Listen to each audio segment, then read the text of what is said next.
only we could fly! Yeah! Limp Bizkit style! Kasama ko ngayon si Fred Durst. Frank Durst. Yeah! Limp Bizkit. Tangin na, napaka-poser eh, no? Kasi Rebisco. Rebiscuit. Gago, puta. Yeah! Dati akala ko Limp Bizkit yun nung bata ako. Oh, Limp Bizkit. Oh, biscuit pala. Limp Bizkit. Hotdog water flavor. Chocolate starfish and hotdog flavored water. Hotdog flavored water. Hayop na yan. Gago. Dati napag-usapan natin yun, di ba? Kung ano yung meaning nun. Oh, matagal na. alam na nila. Yun yung album ng Limp Bizkit. Fan ka ba nila? Di masyado. Kasi moron na ako Rage Against the Machine. Okay. Ako rin naman. Pero for me, malakas din kasi yung impact ng Limp Bizkit. Naman. Lalo na yung kanta nila na Rollin'. Yes. Iconic.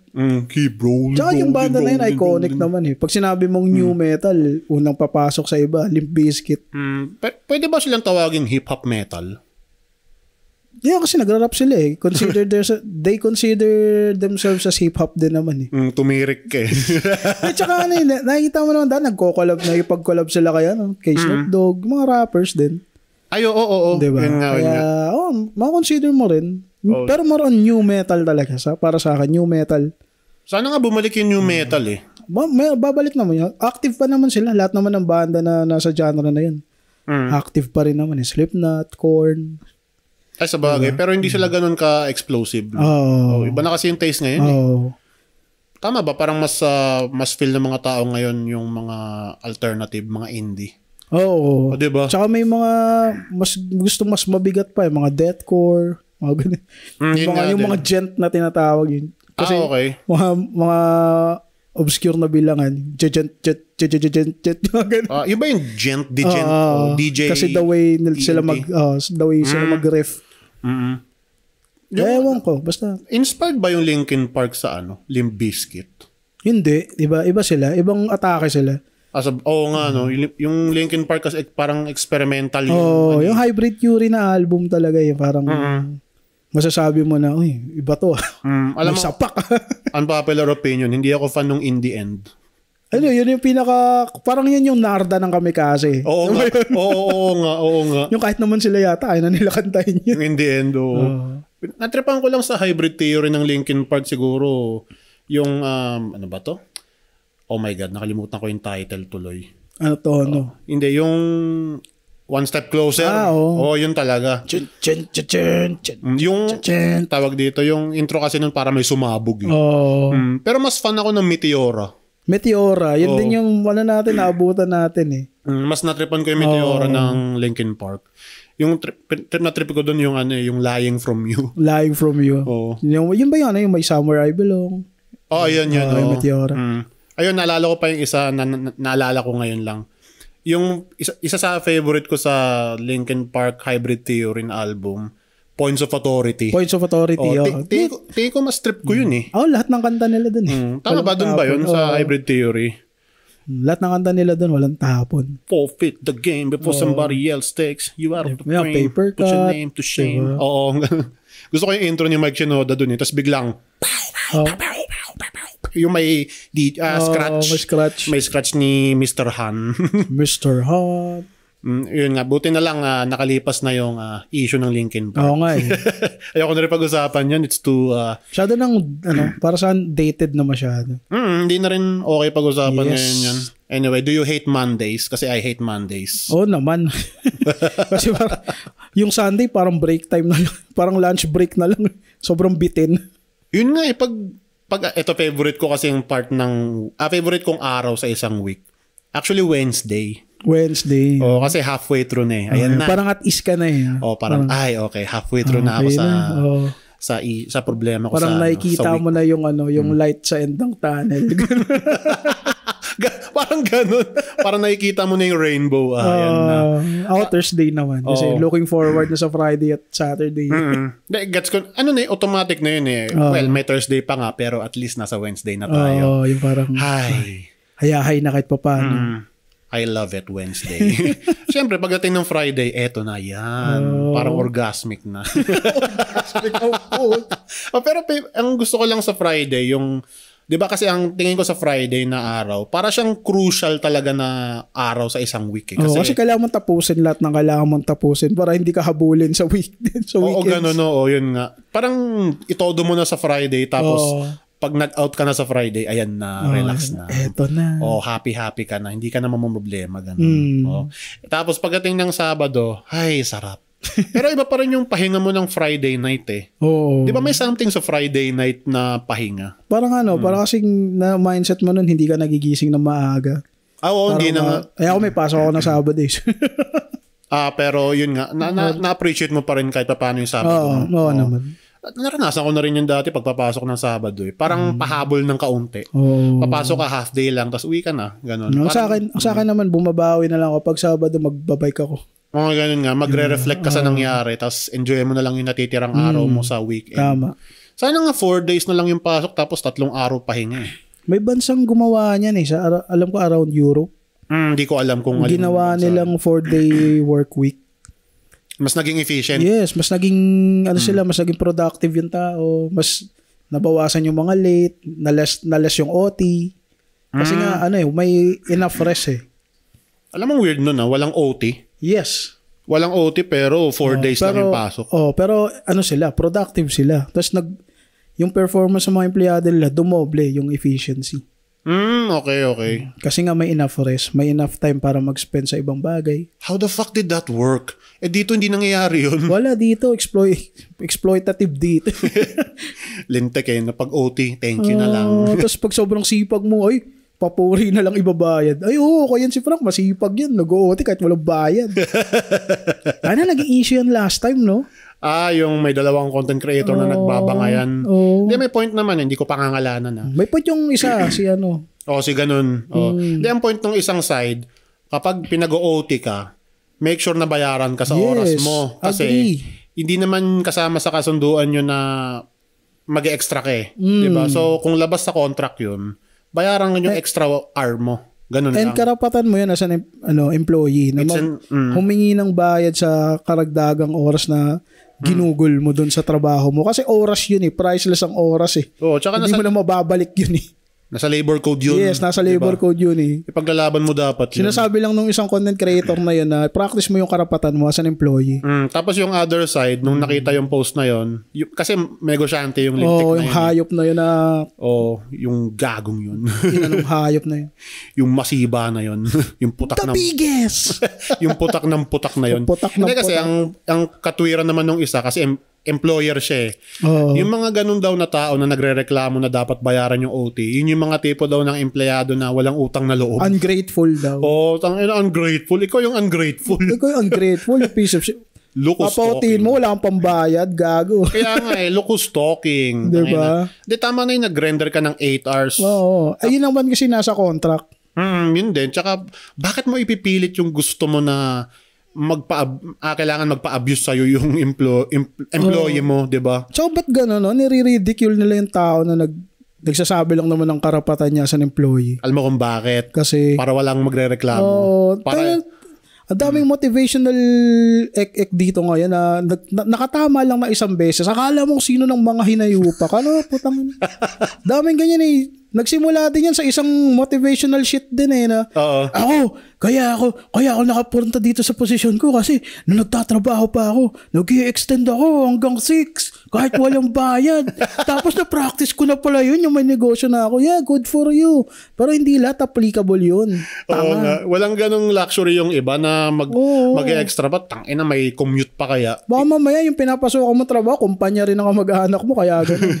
Yun nga, take kaya ka nagkaroon negosyo eh, di ba? May iba nga eh. Hindi ko lang alam kung gaano ka totoo to Pero kasi may ibang mga employed na nepo baby pala. Totoo. Yung boss, tatay nila. Kamag-anak.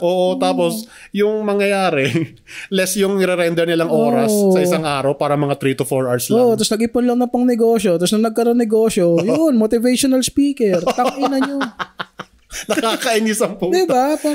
Hindi, paglaban nyo lang yung rights nyo. Doon ako sa isa kay ano. Doon sa isang content creator na pinaglalaban. Pinaglalaban niya yung walang rights. Masamang mag-express ng karapatan mo. Di, tsaka kung ayaw ng employer mo na magbayad sa'yo ng OT mo. May problema mag-out ka. May problema yung employer mo. Papunta na sa abuse na talaga yun. Abuse yun. Ne-exploit kayo nun.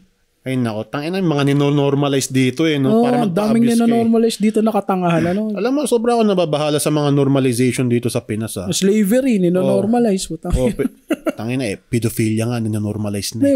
Diba? Gagi, nakita mo ba yung post ng isang tao sa FB ba yun? Ay, tama sa FB. O yung teacher siya na... si ano? Wag mong pangalanan. Iyakin yun Ito, meron akong kopya. Buti meron si G-Dragon. Kasi nga G, groomer.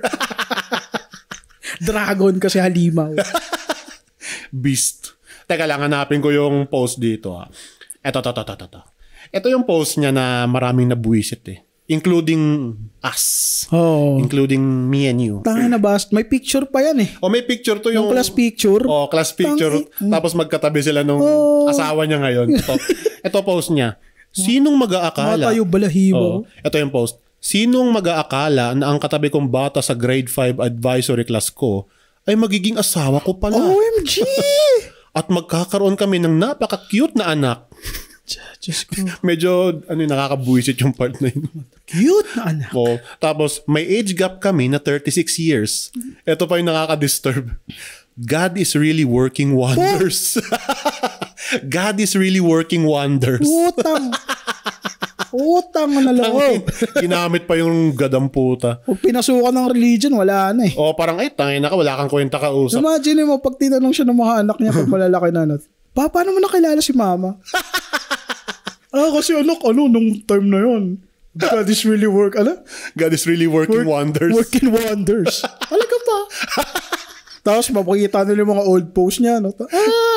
Yun nga nagtataka nga ako dito he really lacks self-awareness. Hindi niya naiisip na ang disturbing ng post niya. Yes.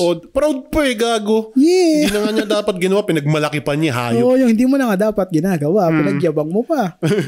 Meron pa siyang binabanggit dito na nung time daw na estudyante, teacher pa lang sila, inaasar-asar daw sa kanya yung babae na yon, na asawa niya ngayon. Grade 5 yan yung tinuturuan niya, grade 5 nga, sabi ko, tas parang invento. Parang ang dating kasi sa akin, gusto niya yung idea. Tsaka tingin ko invento yun. Para lang ma-justify na, hindi kasi naasar-asar sa akin. Hindi nagustuhan ko. Kahit bata. God is really working wonders Go fuck yourself. Ang ina mo, groomer. Tsaka ang napaka-creep Sobrang creep. Tsaka walang-wala na ba? Hindi ka makahanap ng ka-age bracket mo. Tsaka kung ganyan yung magiging teacher, di ba? Paano ka makakasigurado na safe yung anak mo dun sa school?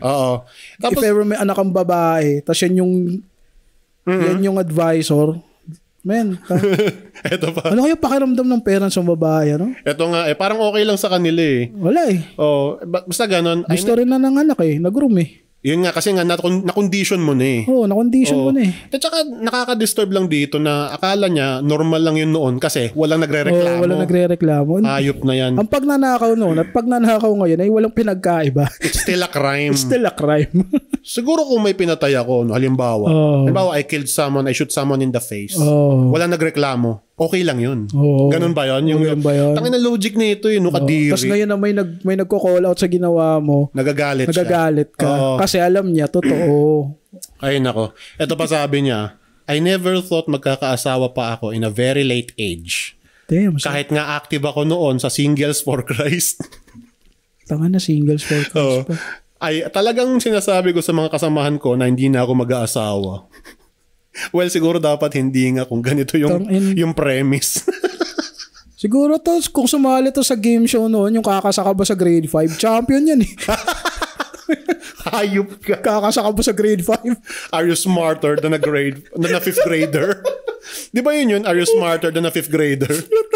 Oo nga, Gago, kakasaka ba sa grade 5? Puta ka kadiri. Why pa ba yung hayop na yan? Siyempre. Alam mo, nakakalungkot dito kasi may nagde-defend sa kanila na nakakakilala sa kanila. Yun yung masakit. Oo, parang tangina kino-call out namin yung mali Oh. I mean, oo nga. Tinolerate nila yung mali may mga enabler talaga may mga enabler. Ugalin, ano yan? Isa sa Filipino toxic culture yan. traits. Enabling. Toxic trait, enabling, justifying wrong things. Yun nga. Kesyo noon naman daw, okay lang yan. Ngayon lang, OA lang daw yung mga tao ngayon. Ito pa.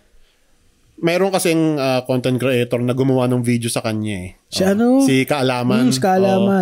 Hindi naman ako nanonood ng content nun, pero familiar ako sa kanya. Tapos napanood ko yung video, nag-agree verbal beatdown talaga. As in galit talaga siya. Sobrang immerse mo dyan sa issue na pinanood mo yung ano. Na-curious kasi ako, ano bang sinabi nito? Tapos basically nga, pure criticism talaga.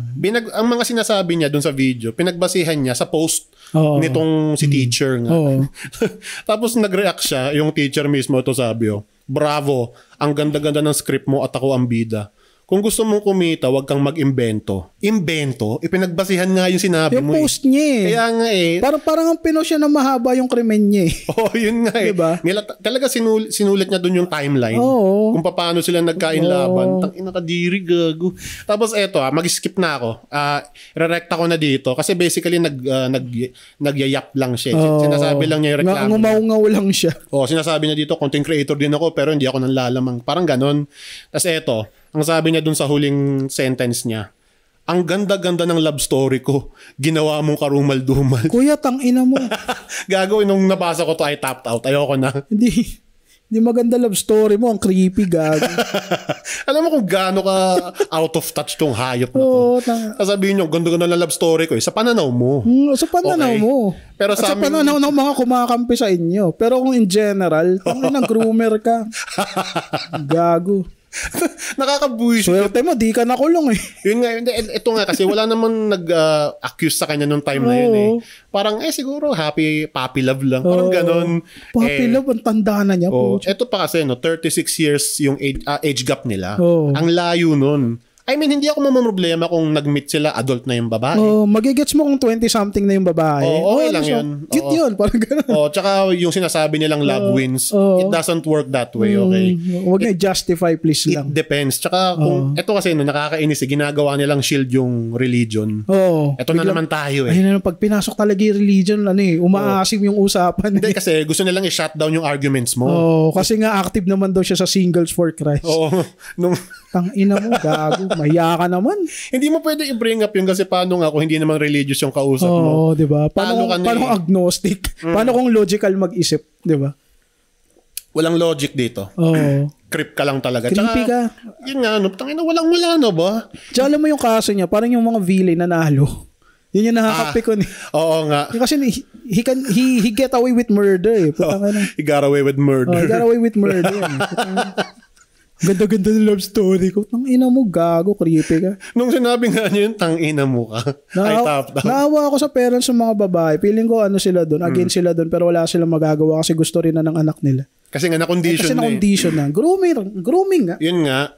And, di ba nga, kilala naman ako sa sinasabi ko na tingnan nyo sa mukha kung masamang tao hindi. Oo nga, yung mukha niya may Tingin ko sa kanya demonyo, promise. Talaga? Yung sungay na lang gano'n. Yung iba yung mata niya Yung pag tiningnan mo yung mata ng teacher na yun, it's really evil to me. Talaga? It's really tingnan something. Tingnan nyo na lang sa net. Judgmental na kung judgmental. I don't Comment care. nyo na lang sa amin kung ano rin masasabi.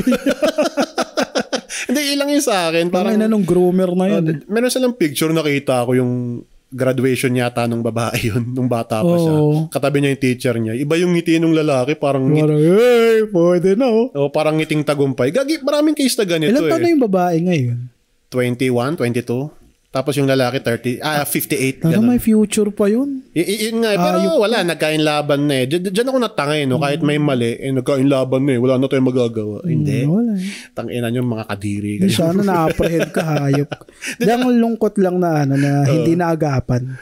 Tsaka sinasabi niya, wala namang nagreklamo. Nilapit ko na cleared na daw siya sa NBI, PNP, blah, blah, blah. Sige. Wala kasing nagreklamo.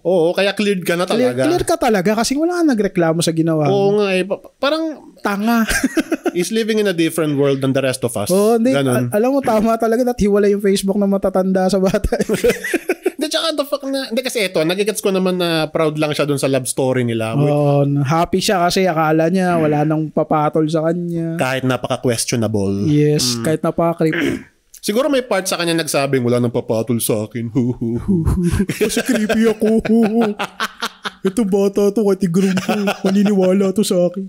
Alam mo na, maiba tayo saglit, no? Yung horrible mindset talaga ng dito sa Pinas. May yung sasabihin nila na, halimbawa, merong assault victim, sexual assault victim. Tapos sasabihin nung nirereklamo or mga nasa panig nung nirereklamo, ginusto naman din niya. Victim blame. Gagi, umiinit ulo ko sa ganun. din. Tapos yung babanat na, kasi pag ginuman ka sa mga yan, parang di ka nalutuin ng babae. Bakit? Nagtiwala yung tao, kasalanan ba niya? Dude, any sane person would disagree with that, diba? Ang stupid ang puta. Sabi ko, tangin ang pag-iisip to, napaka-basura po siya. May rapist, kaya may nare-rape kasi may rapist. Yun nga Tangina nyo. Tangina, nakakainit ng ulo May bastos kasi may bastos. Huwag nyo isisi sa suot. Tsaka yung, dati naririnig ko na to, bata pa lang ako nung ninonormalize nila yung statements like, mas masarap ang bata.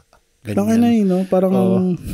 Ito kasi yan, biologically speaking kasi, sabi nila, may timer din yung katawan ng babae, yung reproductive system nila. Pero minsan swerte ka pa pag 60 ka na, magkakaanak ka pa May ganung babae. Pero kasi in regular, yung standards, diba? In the regular world of some people that live in, para sa kanila, limited lang yung time ng babae, kaya hahanap sila nung mas bata. Ganun. Creepy. Kind of. Paano yung mga mas batang lalaki na nai-inlove sa mas matanda? Yun. Diba? Depende yata talaga sa kung paano na-develop. Yung love tsaka art, yan Pareha subjective yan. Walang standard para dyan. Hindi, basta nasa right age kayo nung nag-meet kayo. Kung nag-start kayo. Pero yung kaso ni Kuyang Demonyo, grooming talaga yun. Without a doubt. Ngayon lang nagkaroon ng love kasi nasa tamang edad na yung yung babae. At nakondisyon na niya nung bata pa Tanungin nga kita, ikaw ba okay sa'yo yung 10-year age gap? Sa adults? Hindi sa'yo, halimbawa, 30 ka na. Okay lang sa'yo 20. 21 at least. 21 at least. 21, 22, 23. Ganun. Okay yun. Okay yun. Hindi ka, parang sa akin kasi 20 bata pa parang pamangkin na kita Ayun nga Bless kay Tito. Ganun. Ito pinag-usapan natin para mag-ama lang to Hindi nga, maglolo Parang apo nga Apo yung dating 36 years it's so unbearable yung mga ganitong statements. Tapos, ito pa yung kasulaso-lasok masisisi nyo ba ako? Lalaki lang ako. Go fuck yourself. Gumanya ka lang. Bastos ka lang talaga. Gago. Lalaki lang ako. Di lahat ng lalaki ganun. Pwede ka mag-call jacks na lang. Tangina mo ka. Pwede ka naman may porn, tanga. Masturbate ka na lang. Diba? Minsan, lang yun. Dahilan ng mga asawang nahuli nila na may babae. Lalaki lang ako. Gago, tanga, manluloko ka lang talaga. Huwag niyo akong asarin, huwag niyo akong ganyan. Same lang din sa babae pag nahuling may kabit. Bakit babae lang ako? Inano ko lang tangina mo, manluloko ka lang talaga. Gago, dito ako natatangay pag babae yung nahuling nag-cheat. Kasi lagi kang walang time sa akin malamang nagtatrabaho para sa inyo. You can't. Ina mo ka. You can't. Hindi, ayoko lang nung gina-justify nila kasi may pagkukulang ka. Kahit yung pagkukulang na yun, sacrificial naman. It goes both ways, Depende sa storya pa rin may babae ring biktima ng ganun. May lalaki ring biktima ng ganun. Tangina, hindi kami nag-ano dito. Ang cheater ay cheater. Yun nga Have you been cheated on before? No comment. Ay pag-usapan. Ay, inom mo lang ako. Napainom. Sorry may hindi ba ako alam sa history? Nagulat ako Sorry may hindi ba ako alam sa history mo? After na lang nito. Hindi, ito to. Ewan ko. Ayun nga. No comment, yun na lang. May ganitong cases kasi pala. Balik tayo ng konti dun sa pinag-uusapan nating horrible relationship. Yep. Hindi kasi, may cases talaga na, halimbawa, teacher tapos estudyante niyang teenager na. Diba? Halimbawa, sa state na yon ang legal age 18. Hihintayin niyo mag-18 para masibak niya yung estudyante niya. Saan yun dito? Sa US, may ganun. Maraming ganung kaso. Dito hindi ko alam. I am not aware. Pero, kung magiging karelasyon mo yung teacher mo, make sure na nasa right age kayo. Kasi, wala Kasi ano nagmahalan yun kayo Tsaka, meron ka ng tawag dito, may tamang mindset ka na. Ganun, tama ba yan o mali, di ba? Develop na yung utak mo. Tsaka ano pa ba to yung iba yung sa kanya Yung sa kanya kasi kakasulasok. Baby pa lang parang magiging asawa na kita. Parang binuksan mo yung imbornal ng bahay nyo. Ganun baho. Ganun. Ang baho. Ganun Ang ganda-ganda daw na love story niya. Tayo na niya. Gago, kalabot talaga yun.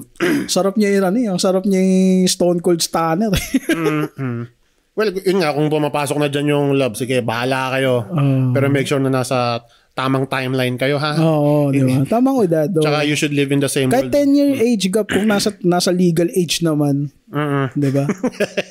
Pero yung gano'n, yung halos apo mo na, putang ina, kilabutan ka naman, bro. Kasi di ba, ito pala, nakalimutan ko i-bring up. Di ba kasi, in a regular world, sa school, ang teacher, di ba, ang image dyan. Second parent, pangalawang magulang, pangalawang guidance, talagang nag-guide sa'yo ng tama o mali. Wow, tangina, very passionate ka. Hindi kasi yun naman talagang trabaho ng teacher. Tangina, ang init gago. Hindi para mang groom. Pinawisan ako, ang init ng aura mo, gagi. Doon ka nakagigil. Shoo! Oo, di ba? Pangalawang magulang, siya yung gagabay sa'yo sa tama at mali. Alam mo, tinatawag na teacher's creed Teacher's pet. Isa pang tanong ko dyan Okay. Sa affiliation niya, wala bang question man lang sa kanya na, uy, tama ba yung ginagawa mo? Hindi kasi. Diba? Kasi doon sa kina-activan niyang grupo, ayoko na banggit. hindi niya bring up Hindi niya bring up. Okay. Kasi probably pag bring up niya yun, it fits his case. Yari siya doon. Alam mo, dito ako natatawa sa mga creep na to sa mga predator. Ikikwento lang nila yung positive yung sa side nila. Pero they will leave out everything else that's negative. Magpapapahangit sa image nila. Ganun nga. Siyempre, kailangan mabango ka. Diba? Kwento mo yan Kinuwento mo sa internet Tapos iiyak ka. Iiyak ka ngayon. Ito nakakatawa nga pag may nagkikriticize sa kanya, ang sinasabi ng mga defender niya, idemanda daw. Tangina, bobo nyo. Anyway, pre, may gusto ako i-bring up. It's about you. Inano yan? Don't worry. May gusto lang ako i-bring up. Hindi kasi diba, common knowledge na, alam na ng mga nakikinig sa atin na ako yung nag-i-edit ng podcast. Since day one. Yes. Since episode 1. Alam mo, napansin ko pag nag-i-edit ako, panay ang sabi mo ng Alam mo, pag nag-uusap tayo, hindi kasi. Minsan wala pa ako sa climax ng pagsasalita ko. Gusto ko kasi talagang maging yes man sa mga podcast ng mga gangsta dyan. Nagpa-practice na ako. Ito na nga. Mga gustong kumuhang yes man sa akin dyan. Mura lang TF ko. Hindi kasi, you can't blame me kasi ako yung nakakapakinig una. Di naman nila napapansin. Ngayon mo lang sinabi. Napansin na nila ngayon. Tayop ka.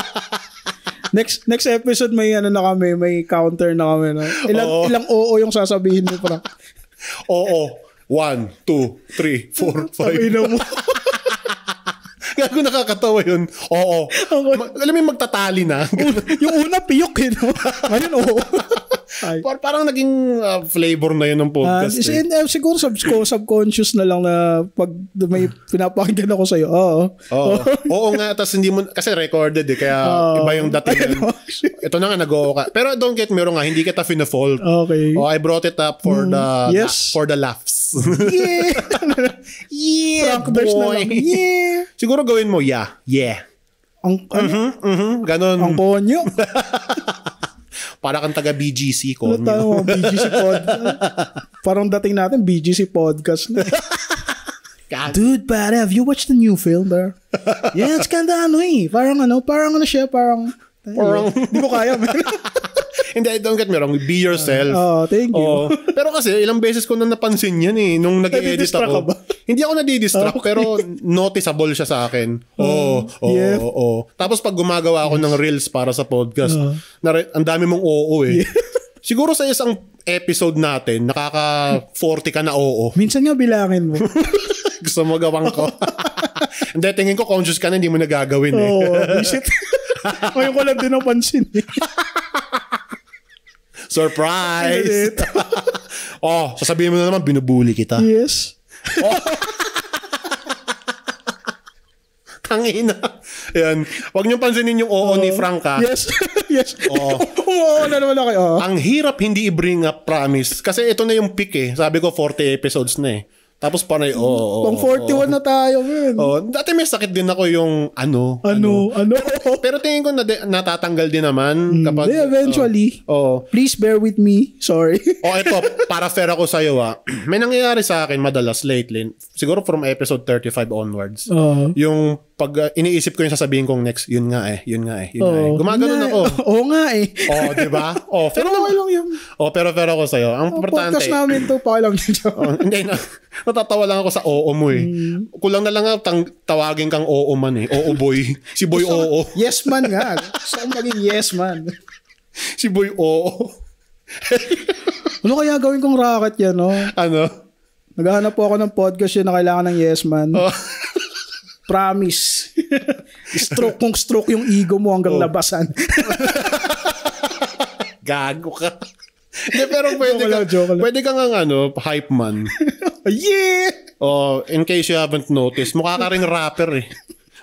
Mukha ka ring MC ng flip top. Mas gusto ko metal vocalist. Try mo nga mag-growl, sige nga. Kaya mo yung pig squeal. Natatawa. Gagi, yung galing kaya yung banda yun, yung Job for a Cowboy. Pig squeal talaga eh. Parang, ay tama ba? Pig squeal ba yun? Hindi, scream lang. Pig squeal. Yung Pig squeal, yung Carnifex na band. Yung Pig Destroyer. Ayun, the name speaks for itself. Balik. Pag metal live performances ba, okay ba yung environment? Ganun. Masaya. Yes. Ano yung pinaka-best na napanood mong live? Lamb of God. Lamb of God. Kasi, yun eh, kasama ko pa kapatid ko nun eh. Tapos yung pinakamasayang moment namin, yung nag-mosh pit. Nag-Black Label, tapos Wall of Death, nandun kami sa harap eh. Ayun yung Wall of Death, naririnig-rinig ko rin yung term na yun. Tapos sisigaw si Randy, Salamat! Anong sa Pilipinas? Philippines! Salamat! I love this country. Kasi iba yung energy ng Pinoy talaga eh. Pag sa concert. Magko-concert ngayon yung Ginger Hindi ko alam yun eh. Yung babae yung vocalist. Poser ako, hindi ko alam yun eh. Ulul. Bakit ba ganun yung mga mga metalheads, mga rockista? Yung mga lang ngayon? Mga bago lang din nakinig. Nakakaasar kasi pag hindi mo alam yung bandang alam nila, poser. I used to be like that. Pero nung tumanda-tanda na ako, parang wala na akong pakialam sa genre. Kung masarap pakinggan game. Napaka gatekeeping na eh. Go fuck yourself. Guilty ako sa ganyan dati. Gusto ko mapanood ng live baby metal. Ako din. Sana. Tsaka Maximum the Hormone. Ayun Maximum the Hormone. Napanood mo yung nila, yung collaboration nila with Atarashi Gakko. Yes. Ang cute. Ang ganda. Ang galing. Hanga ako sa metal scene ng Japan. Ako din. May pagka-weird pero ang saya. Ang energetic eh. Energetic. Isa pang magaling na Japanese band, CrossFit. Hindi ko alam yun. Tsaka yung One OK Rock. One OK Rock Wagaki Band. Tawag ko dun Samurai Metal eh. Parang ninja metal. Pakiramdam mo pag yung kanta nila, gaganong ka bigla. Yung maglalabas ka ng katana. Tapos may susugod sa'yo bigla. Naging Chanbara film na kayo. Naging Akira Kurosawa film. Bigla nag-black and white yung background. Ay, gago, natanggal yung headset ko. Ang galing ng Wagaki Band. Tanto ako rin. May earphones ko natanggal. Sakit. Ayun. Yung gusto ko sa Wagaki Band, yung tawag dito, yung traditional instruments. Ina-apply nila sa modern approach. Sa modern metal. Kahit yung boses yung yung may flute. Shakuhachi yung tawag. Hindi ko alam eh. Tapos may yung string. Koto. Ayun. Tapos biglang tapos biglang may mabigat na gitara. Samurai metal talaga. Angas nun, Wagaki Band. Search nyo yun. What if may isang buong lineup, Japanese metal, dito sa Pinas? Game. Sana may time. Pag-ipunan natin.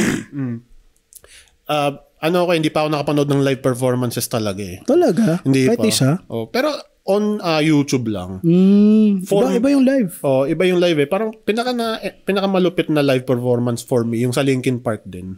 Ayun naman, Chester Bennington. Yung 2003 performance nila. Pag nag-perform si Chester, talagang 100, 200% bigay.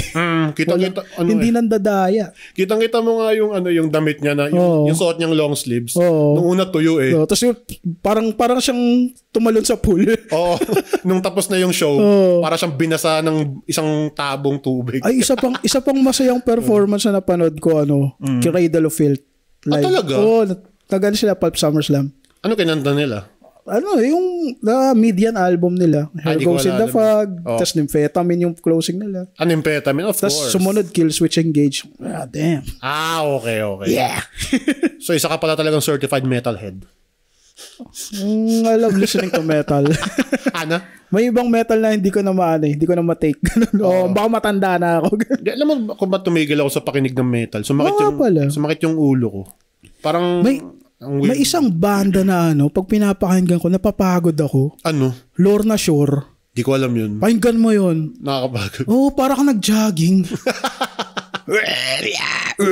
Yung gano'n yung boses niya. Ang galing niya. Hindi ko siya Pero para akong nag-jogging ng mga 20 laps. Parang pawis na pawis ako afterwards. Okay. Kasi ang bigat. Ang ganda ng boses. Mararecommend ba yung metal music para sa jogging? Sa workout? Oo. Pwede, no? Meron akong pinakikinggan minsan bago ako mag-bike. Yung Danger Zone. Ay, hindi ko alam yun. Kay Kenny Loggins. Yung sa Top Gun. Top Gun, Highway to the Danger Zone. So, gulong ka. Nakaka-energy. Palusong ka, Tangina mong luk-luk ka, tanga. Top Gun eh. Tanginang luk-luk to. Basta na lang ikot, Ay, tok-tok pala. Tanginang tok-tok. Ay, dako. Anyway, ano bang next na... Ay, may gusto ko i-bring up ngayon eh. Teka lang na. Aalalahanin ko puro metal kasi napag-usapan natin. And ito na lang muna naalala ko. What do you think of the rain? Dito sa Pilipinas, it sucks. Nakaka-bad trip, Sobrang nakaka-irita yung pakiramdam. Yung ang hirap umuwi kasi baha o kaya daming nakakancel na lakad kasi malakas yung puki ng ulan na yan. Yung putang ng ulan na yan. Ayun, may na naman. May tropical depression na naman. Papasok na naman sa putang inang. Suki tayo sa Bagyo eh. Japan din, di ba? Mas malala naman sa kanila. Pero ang maganda sa kanila, yung flooding system. Sa atin wala eh. Parang resilient naman mga Pinoy. Tanginang yun. Waterworld tayo pag umulan pag bumagyo Yun nga, Waterworld nga, ganun. Tanginang yun. Never akong natuwa sa ulan. Parang pag ang kulimlim na, parang ang lungkot. Ako nung una masaya, pero nung tumanda na ako, naranasan kong mabaha, ma-stranded, tanginang bansa. Ang gloomy ng pakiramdam kapag umuulan, tapos parang ang lazy na ng pakiramdam mo. Parang ayaw mo na magpatuloy. Tsaka hindi mo alam kung saan ba yung mali. Yung parang alam naman ng mga nauupo na tropical country tayo. Madalas tayong dalawin ng bagyo. But parang walang ginagawang action man lang to fix the problem. Diba? Parang nakakatanga. Nakakaasar nga Nakakatanga ang ulan sa Pilipinas. Tsaka pag lalakad ka, kasi di ba nga, cyclist tayo. Sa umpisa, mukhang okay panahon. Malamig. Di maaraw. Tapos paglabas mo, putang ina umulan, biglang bumagyo. May nangyari sa akin dati. Yung magbabike ka dapat. Nagbike ka na? Nagbike na ako, papunta ako ng bundok nun. Tangina maaraw. Tapos biglang bandang dulo nung nakikita ko sa horizon bakit makulimlim? Medyo kinabahan ako Sabi ko, sige, maaraw pa Tapos biglang binagsakan ako ng matinding ulan. Puchan, nakakainis no? Gagi, muntik pa ako ma-aksidente kasi nga madulas na Buti na agapan ko sa brakes. Kaya sinusumpa ko yung ulan Or maybe it's the Arab in me because I like sun more. I like the desert better. nandito kasi tayo sa Pinas Dalawa lang naman kasi yung... Tsaka pag tag-ulan ang hirap umuwi kasi lahat nagmamadali. Oo. Diba? Tapos yung mga jeep nagiging prima donna porket alam na lang in demand sila. Doon ako hihinto. Alam mo yung sumakay. Alam mo yung kinaka-bad trip ko rin pag uuwi ka tas gabi tas bumagyo. May chance na ma-stranded ka. Yes. Diba nangyari sa atin yun? Nangyari sa atin yun. Doon tayo sa may Cubao. Tang-inang yan. Umaga na umuwi. Tapos nung kinaumagahan, baha pa rin. Oo. Hirap pa rin tayo makauwi. Traffic pa din. Oo, kaya hate na hate ko yung ulan eh. Nung pumasok tayo. Oh, fuck the rain. Yung nung pumasok tayo, yung demonyita ngayon. Yung ano natin. Diskarte lang naman yan. Tang-ina mo. Gago.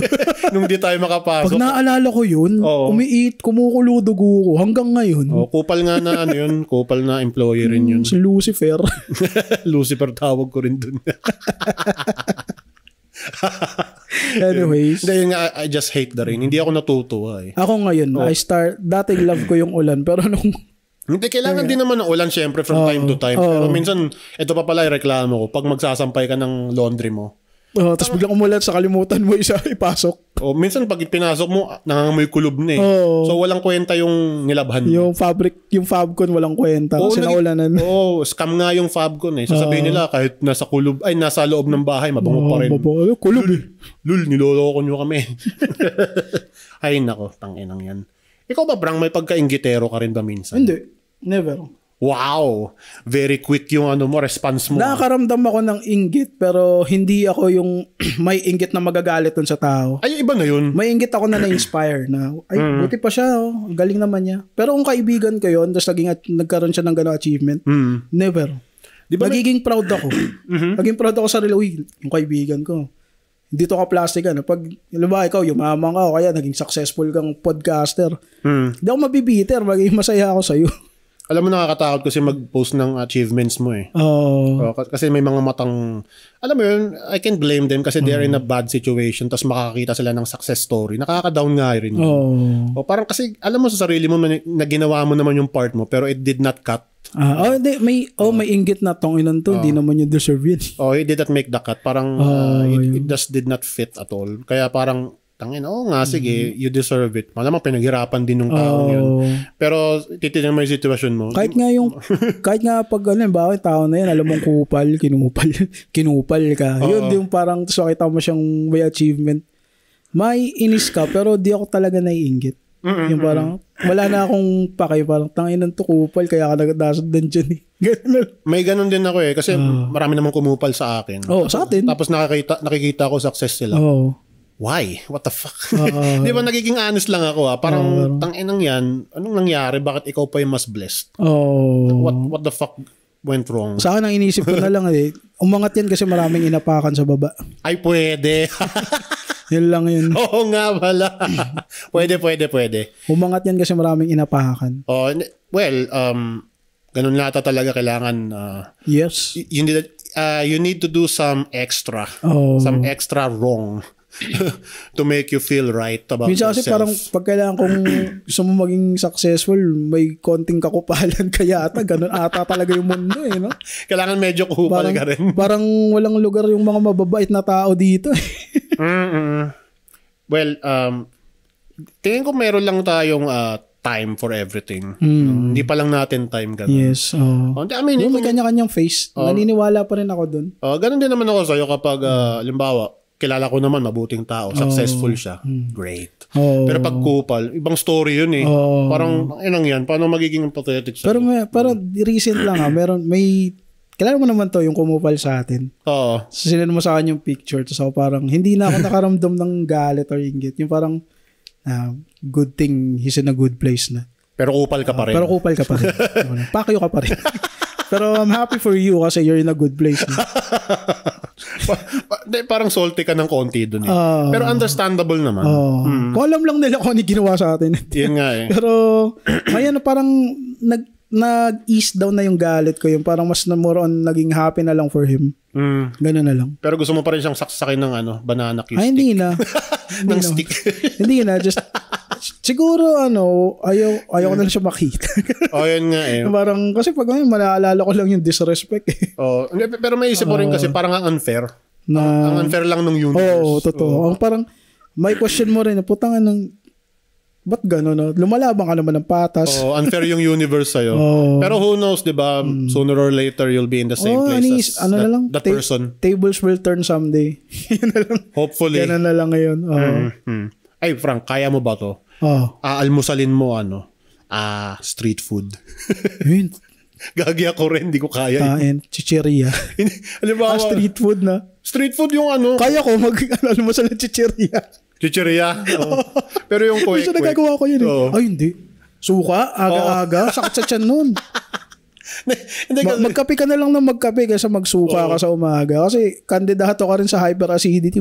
Ayo, suka na tuwing umaga. May mga ganun yata talagang food, no? Talagang angkop lang siya para sa hapon. For breakfast, for lunch. Alam mo ba't ko natanong? Ba't mo natanong mo? Out of nowhere lang to. Hindi kasi, yung suki ako na street food vendor sa bayan, dito sa lugar natin, umagang-umaga pa lang nagtitinda na. So naisip ko, ano to? May suki ka sa umaga? Baka. Mostly mga estudyante yan, sigurado. Kasi mga papasok sa school. Pero gagi street food, almusal mo. Trip nila yun. Buhay nila yan. Imagine ko parang kadiri. Parang krimen. Parang kadiri siya sa umaga. Pero masarap sa hapon. Parang krimen siya yun. Parang, kwek-kwek, suka. tapos kape. Fishball sa umaga. Gago kadiri yun. Understood pa kung pares kaya lugaw di ba? Pares pwede pa. Wala, biglang naalala ko lang. Ako si Mr. Random Thought in case you haven't noticed. biglang may itatanong, yung pala yung naiisip. Ayun nga, siguro baka pet peeve ko lang yun. Baka di mo lang trip. Pet peeve. Speaking of pet peeve, ito pet peeve ko pala to. Yan maganda pag-usapan. Ito yung isa sa mga pet peeve ko online. Alam mo, hindi ko maintindihan at sobrang nagagago ako sa mga nagpo-post ng mga video of their dying pets. Ang disturbing. Ang fucked up nun. Yung parang, tas umiiyak-iyak habang nagbibideo. Yung umiiyak habang kinekeres yung aso nila, yung pusa nilang namamatay. Siguro, sa akin gusto kong intindihin natin yung reason. Sa akin siguro gusto nilang magkaroon ng last memory dun sa pet nila na dying. Ang weird pa rin eh. Pero para sa akin kasi ang disturbing. Bakit mo ipopost? Doon ako napaisip eh. Fishing for attention. Ayun lang. Gusto mo ng simpatsya. Minsan kasi ang simpatsya parang kailangan mo din minsan yan to cure your pain. I have no tolerance with that kind of bullshit. Parang imaginein mo na lang mayroon kang relative na human syempre. Tapos pinost mo online yung last days nila nung mamamatay sila. May ganun may gumawa ng ganun. Meron dito sa Pinas, meron. Yung vlogger, hindi ko na pangangalanan, iyakin din yun eh. Baka i-demanda pa tayo. Baka iyakin naman. Hindi, pero ang fucked up lang na, gets ko, yun yung last memory mo, malamang yun yung gusto mo maging alaala nila. Pero yung ipopost mo, tapos generate ka ng income. Mas malala ko ilalive mo pa, may ganun. Padamihin lang po natin yung viewers bago siya mamatay. Huwag ka muna mamamatay, Togi ko. Wala pa tayong 90 viewers. Napaka-stupid man. Hayop. Live po ako ngayon. Mamamatay na po yung aso ko. Padamihin po muna natin yung viewers. Uy, gagi, hindi ako tumatawa dun sa idea. Natatawa ako dun sa stupidity nung pwede ako maging artista. Tumatawa lang ako dun sa idea ng content na gano'n. Diba? Dadating tayo sa point na gano'n. Yung mockery. Tangina. Guys, live po tayo ngayon kasi Pre, may sabihin ako. Nakakatakot ka umiyak. Di ako ganito umiyak hindi nyo makikita. Hindi, pero yun nga, ang disturbing lang ng idea na yun. Tsaka, yung ipipilit pa nila na okay lang naman yan. Hindi, alam mo sa akin kung gusto mong magkaroon ng magandang memory sa pet mo, di alalahanin mo nung buhay pa sila, bakit mo bibidyohan na mamamatay na sila? Yun nga, yung bad state na sila. Diba? Grabe yun. Tapos ipopost mo online for what sympathy? Ang ayoko lang doon yung pinagkakakitaan pa nila. Ang fucked up talaga nun. Tapos yung mga nababalitaan na missing, yung mga pet na inabandon. I mean, kahit anong animal. Mga nineglect. Kahit anong animal, pag nineglect ng owner, kinakabuisit ko talaga yun. Kasi napaka-heartless May nabalitaan ako sa Florida. May isang guy na iniwan yung aso niya dun sa flooding. Kasi nga di ba may hurricane dun? Hurricane Milton? Yun yata yun. Tapos may isang owner dun, pet owner, iniwan niya yung aso niya sa isang gilid. Sama, no? Pero hindi naman namatay yung aso, na-rescue pa. Tapos hinanting ng mga tao online kung sino yung may-ari, nahuli. Parang wow, justice has been served. Faith in humanity restored Yun nga, sabihin ko na nga, faith in humanity restored. Pero nakami siya 9gag. Sa 9gag nagsimula sa 9gag yun yung mga ganong meme. 9gag. Tas yung 4chan kasi, parang masyadong yung mean-spirited. Tsaka parang mabaho yung 4chan para sa akin. Yung 4chan kasi para siyang fortress ng mga racist. Oo, tsaka ginagawang excuse as dark humor na yung inappropriate shit. Di ba doon nagsimula si Pepe the Frog? Yung story ng Pepe the Frog namin, puta, nakakalungkot din. Kasi nagsimula siya as a really wholesome cartoon character. Cartoon character. Pero ginamit siya ng mga neo-Nazi. Talaga? Mga white supremacists. Tapos ginawa nilang racist imagery. Ganun, no. Tangina nga, ang fucked up din nung nangyari doon. Tsaka yung drawing ng Sasuke na nakaganon. Yung Sasuke na yung nakaganon na Sasuke. Hindi ko alam eh. Hindi siya, kasi parang drawing siya ng bata, tapos minamak ng mga tao na bad art as bad art. For me, hindi siya sa akin pangit eh. Ano lang? Ano siya? Drawing ng bata. Na kaya pang ayusin. Naalala ko rin nung mga time na nag-uso yung 9gag, di ba? Yung mga kadiring drawing. Pero through time, parang nagkaroon tayo ng attachment sa kanila kasi relatable eh. Yep. Yung Are you mad, bro? Si You Mad, Bro. Why you know? Tapos yung meme ni yung basketball player na Chinese. Yao Ming. Si Trollface. Trollface yun. Si Forever Alone. Nakakamiss lang. Nabanggit mo yung 9gag. Alam ko meron pang 9gag. Alam ko may 9gag pa eh. Pero hindi na siya ganun ka, Ewan ko lang sa mga meme expert dyan. Parang hindi na siya puntahin eh. Yung peak ng 9gag 2012. 2012, 2014, 2013. Ganon, 2011. 2011. 2011 to 14. Ano ba yung mga nausong meme ngayon? Parang parang masyado eh. Hindi tumatagal eh. Napansin ko eh. Parang tsaka dito sa Pilipinas, ang baho ng meme culture eh. Paano mabaho yung meme culture sa Pinas? Jologs. Jologs. Yung meme culture sa Pilipinas, jologs. Hindi kasi paulit-ulit. Alam yun? Oo, parang repetitive. Tsaka hindi mo siya consider as meme. Sinabi lang na, may bagong meme. Meme. Minsan nga yung yung... Kahit matanda, alam na eh. Yung kahit sinabi lang sa isang video na nakakatawa, yun na yung meme. Tapos nire-repurpose lang. Ay, nako. Hindi ko alam, pero may mga meme culture dito sa Pilipinas, mabaho. Yun nga. Napaka-unbearable eh. No? Unbearable. O nga pala, Frank. Yes. Dati ba, from before until now, fan ka ba ng mga debates? Any kind of debates? Kung gusto ko yung yung topic, yung pinagtatalunan. Okay. Hindi kasi may mga napapanood akong debates. Unbearable. Bakit? Kasi kalimbawa, kapag both... Huwag ka manonood ng religious debate. Hindi nanonood nun. Buti naman. Minsan na lang yung mga debate tungkol kay PDD, ganyan. O kaya yung mga debate tungkol sa... Na-try ko kasi manood ng mga ganon, yung ganong religious debate. Huwag na natin banggitin, pero alam mo na yun. Entertaining siya na nakaka-stress. Ganun nga. Ito kasi pet peeve ko rin to sa debates. Kapag passionate yung dalawang panel, yes. Tapos di ba magpapalitan sila ng... Nag-clash na sila. Magpapalitan sila ng ideas, ganyan. Ang mangyayari, nagto-talk over each other sila. Tapos hindi mo na maintindihan. Tapos nagsisigawan na, tapos mag-ad hominem na. You're lying. No, you're lying. Tapos yun na parang nag-outburst. Maganda dyan, may formal, may arbiter. Hindi, bobo kasi yung yung arbiter eh. Parang sasawayin lang niya, tapos magre-reset sila, tapos ganun na naman, mag-iingay na naman. Ang alam ko kasing debate, magsasalita both sides. Let me talk, I'll let you talk. Parang ganun lang yun. Ganun nga, pero hindi nangyayari yun. Kasi nga, dala na ng emosyon. Minsan nag-i-interject pa yung hindi pa tapos magsalita, biglang, no. Kaya mali ka. Huwag kang makipag-debate. Yun nga eh. Pero siguro, kaya ka makikipag-debate para i-correct yung ibang panel. Pero kasi, kung ang tingin mo sa sarili mo, tama ka. And ganun din yung tingin ng... Huwag kang makipag-debate. Ganun din yung tingin ng ka-debate mo. Kung paras kayong ayaw tumanggap ng mali, yun nga. Keep it to yourselves. Ayaw nilang mag-accept ng fault nila. Parang, in my opinion, tama ako. Tapos yung kabila, hindi, tama ako. Ikaw yung mali. Binabash mo ako, hinihila mo ako pababa. Sinimulan ko to. Hayop walang na. naniniwala. Nakakabuisit ang puta. Humihila pababa. Parang tanga po. Tapos pag political debates yun. Nako, Diyos ko. Ang hirap makinig kasi... Imbornal din yan eh. Imbornal yung comment section. Gagi. Minsan nga may namakpa nila yung isa't isa. Tapos yung nagdadamayan na ng picture, yung kukuha ng picture dun sa profile, tapos idadamay pa yung anak. May mga ganun akong nababasa na yung kasagsagan ng eleksyon. Napakabaho. Oo, grabe yun. Parang below the belt. Oo, foul.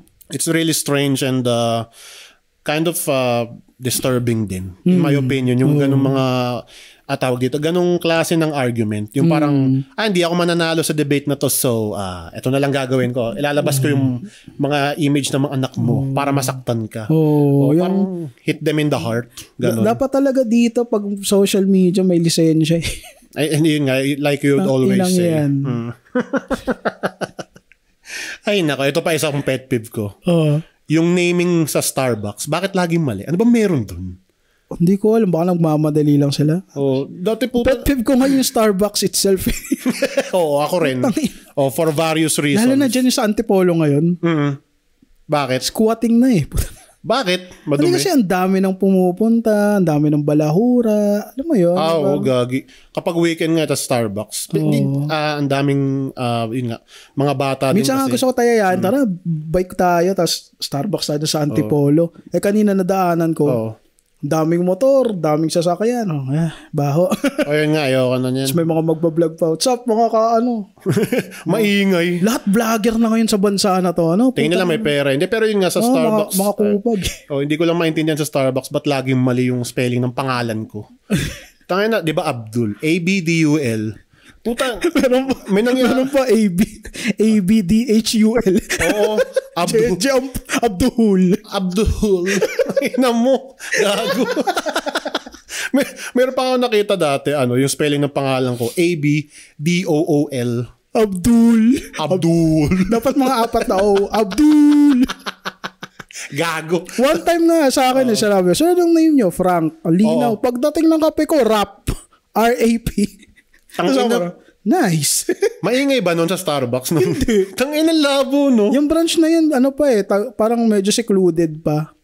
Okay. Sana yan bandang malapit sa sa Pioneer. Doon. Tangina bobbles. Parang what the hell? Fina-fault ko sila doon. Bakit di sila nakikinig, di ba? Siguro maraming customer, busy. Pero di pa rin excuse yun. Mali pa rin eh. Pwede mo naman kasi tanongin anong spelling po ng name ninyo. Ganun na lang sana. Alam ko sana kung namamali nila yung ganong pangalan mo or na-fucked up nila ganong feature. Tanggalin na nila. Oo nga eh. Bigyan ka na lang nila ng number. O kaya kung ano man basta. Anong number isa-serve. Yung queue number. Wag na isulat yung pangalan. Paano yun? Parang Piling America pa rin. Nakakainis nga. Naalala pa ako one time. Yung spelling ng pangalan ko sa Starbucks. Abdlu. A-B-D-L-U. Ako si Abdlu. Hutang ina. Baka si mga Chinese. Abdlu. Tapos meron pang isa pala, naalala ko rin. Pangalan ko Arthur. Nice. Gago. Sana Arthur. Ako pala si Arthur ngayon. Tang-inang buhay ito. Ako si Arthur. Sabi ko, Abdul. Ang linaw. Gusto ko yung Abdul. Maraming Abdul. Ang alam ko pa nga, tahimik pa nun kung maalala ko mabuti. Hindi maingay sa Starbucks nun Kaya pala pag o-order tayo, tatanong yung pangalan mo, sasabihin mo Frank. Tapos ako yung susunod. Ano pa pangalan ko sa sarili ko? Francis. Nagulat ako sa ina yung KFC. Ano pong name niya, Sir Frank? Yogo to. Hindi alam mo, gagi kasi. Pag sasabihin ko yung pangalan ko, nag-aalangan ako, baka matakot Abdul. Diba? Isa pang... Ayan, yan naman ang pet peeve ko, yung nang-generalize.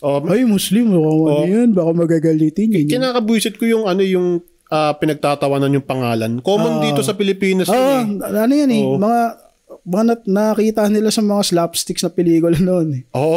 Nung 90s, ano pangalan mo? Hindi ko nababanggitin. Hirap kasi. Tanga ka lang. Okay? Ang linaw-linaw ng pangalan ko, Abdul Tapos kung ano nasasabihin mo, dati nga ako inaasar Frankenstein. So, tanginang kukornin nyo, mga bobo. Oo nga Ano ba to? Ano mo, Frank? Parang Frankenstein. Parang Frank Sinatra. Putang ina nyo. Ang corny gago. Ganun yung approach sa'yo? Mga elementary pa ako. So fucking lame. Magkaklase ako ng elementary, ginanyan ako. Ako parang narindin Parang Frankenstein. Frankenstein. Bobo. Is that how you make friends? Kakasarin mo muna yung pangalan. Oo. Tapos malaman yung pangalan nila, mga ano lang. Oo. Ito pa nakakasar dati to yung may nangyari sa isang company na pinasukan natin. 'Di ba picture taking? Sinulat ko na maigi yung pangalan ko. Ano tong pangalan mo? Hindi ko mabasa. Bobo ka lang. Ang dali-dali basahin yung gano'n, yung... Alinaw-linaw. Hindi ko mabasa. Yung, bobo ka ba? Bobo ka ba? Naalala ko nga sa radio station dati, nung pumutok yung Russian-Ukrainian war. Tapos binabanggit nila yung pangalan ni Volodymyr Zelensky. Anong pangalan nito? Volodymyr. Ay, hindi ko nababasahin pangalan nito. Nakakatawa yun. Nakakainis ka. Tsaka parang pinapakita mo lang na hindi ka interested dun sa pinag-uusapan niyo. Kasi wala kang interest man lang alamin yung pangalan. Kasi mahirap bigkasin. Bobo! ang ignorante, gago, nakakapikon sobra. Sa akin nga, napakasimple ng pangalan ko. Abdul Wahab lang. Abdul Wahab. Tapos minimispell pa. Dati nga natawag ako Artol.